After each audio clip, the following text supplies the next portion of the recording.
Hello everyone, I'm Jonathan, also known as the Medieval Genie, and today we're going to be talking about cuts from the wrist. Now it's really simple, and I'll show you some test cutting to demonstrate all of this in a few minutes. So quite simply, you have a full arm cut, which is your normal, most common way of seeing, especially beginners, cutting, which is something like, so I'll just do straight down cuts, make it a nice simple demonstration. So here's full arm cut.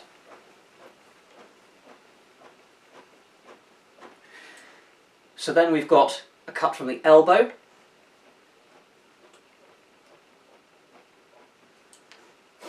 and then we'll have a cut from the wrist. Now, all three are capable of doing quite decent cuts, especially, depending on how sharp the weapon is and how good the edge alignment is.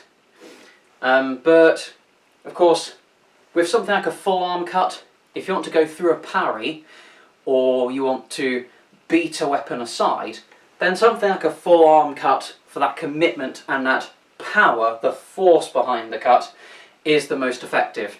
But if you want to do something like take your opponent out, off guard, let's say, I'm trying to hit here, but they're parrying really well, you can do something like full arm cuts, swap sides, yes.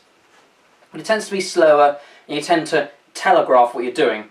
So I could do ding, ding, I'm trying to go around. Whereas with the wrist,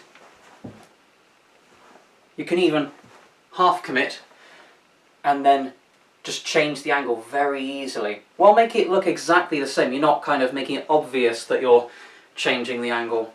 So that's just the concept behind the wrist cut. So just simply, I'll show you from a side angle. So with the full arm cut, of course, I'm using everything, including my shoulders, elbow and wrist. Halfway in between, the cut from the elbow, and then the cut from the wrist. Okay, so I'll talk more about the tactics of using that later on, but for now, how about some test cutting? I'll show you the bottles being chopped with the wrist cuts, just to show how effective it can be.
Okay, so now we've seen that.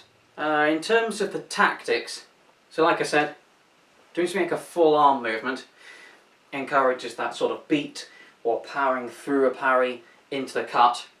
Additionally, it helps quite a bit when you're wanting to do things like passing steps. So I can, if I've got that walking movement going on, and I'm trying to add that torso twist, you'll notice even without me really trying to move my arm, it's doing half of the effort for me. And the same can apply from something like your your non-dominant side as well. So I'm doing the same thing, walking movement, there we are. Now this applies with two hands as well as one hand. Now it creates different circumstances, so let me give you an example of a Parry Riposte.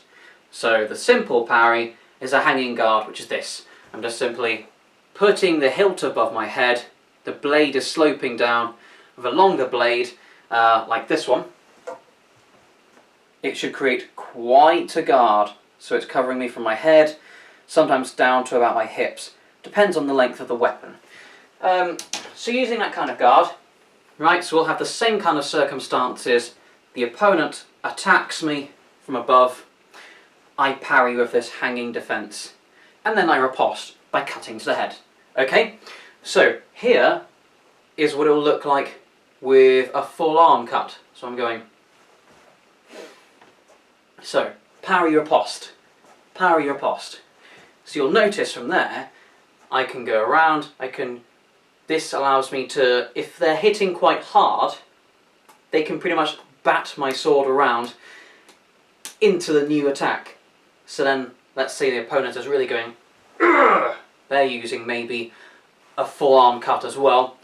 So then it's bat around, chop. I return their force to them. Now for the second version, this will be using an elbow type of cut. So then they're going, they go for the attack, I go parry riposte, parry riposte.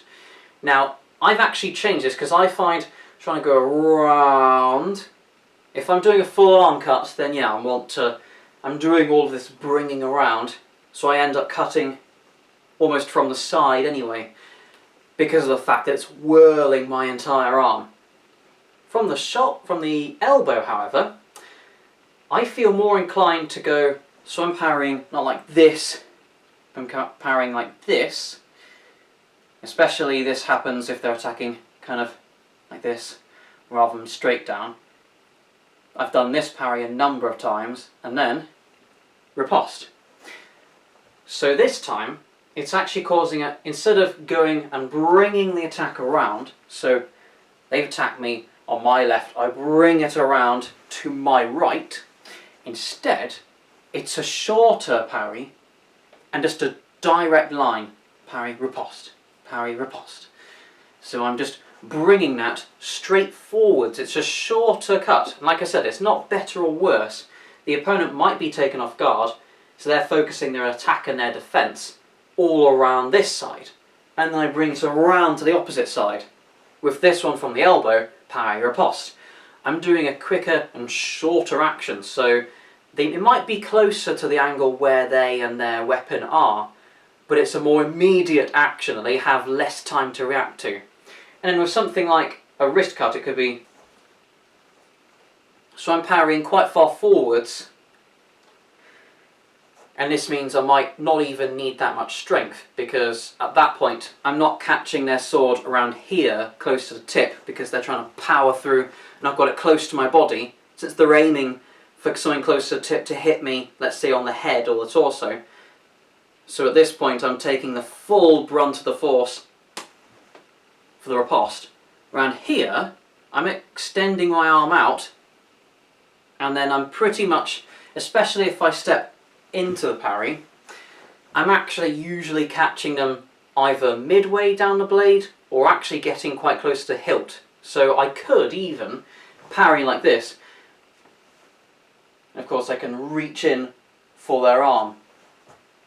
Or maybe I've got quite a long blade and I'm parrying them and I don't need to go very close to them, so I just parry, riposte.